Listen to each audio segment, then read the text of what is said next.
sesungguhnya kamu yang kelitingku apabila telah kamu mulai akan taubat,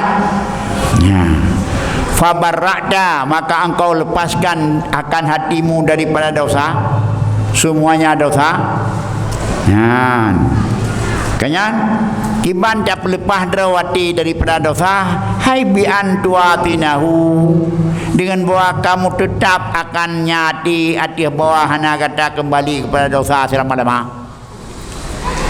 Nyona halik bila kenan lagi lihat up manau lagi lihat baju emi ya batia lihat baju emi ada kok katengon kanyo hali ya yang menanji tetaplah hati kita tidak mau kembali kecuali makana barang-barang yang ada di perkata dalam ilmu Allah, hati wajah ilmu Allah Subhanahu wa ta'ala akan benar cita-citamu dalam hati yang bersih.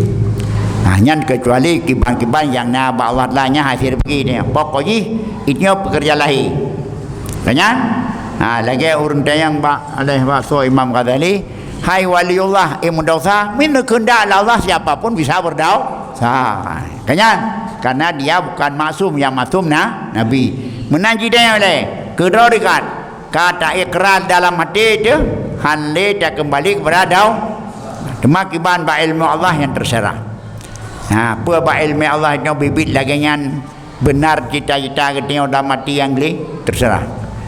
Lagian minang cerita tunggu lagian la ilmu Allah tak kala tengok karena kita apapun bicara berjalan di bawah takdir gimana takdir nyauranya nyak lagi nyawa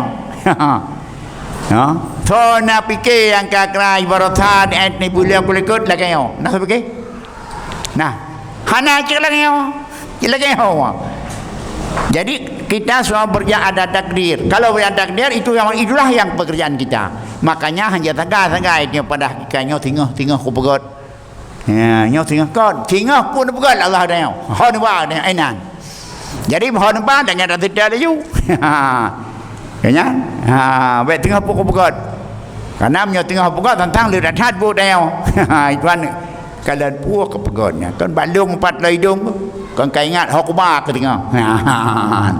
Kanya?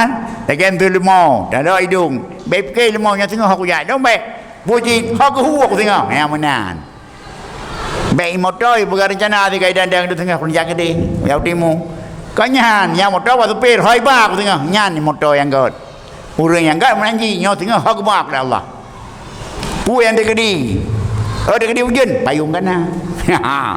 Kanyan, jadi sedia payung sebelum dia kena imperut karena masker anak pedundang yang menahan jadinya sekadar usaha karena kita tidak tahu apa yang ditakdirkan Allah di hari esok.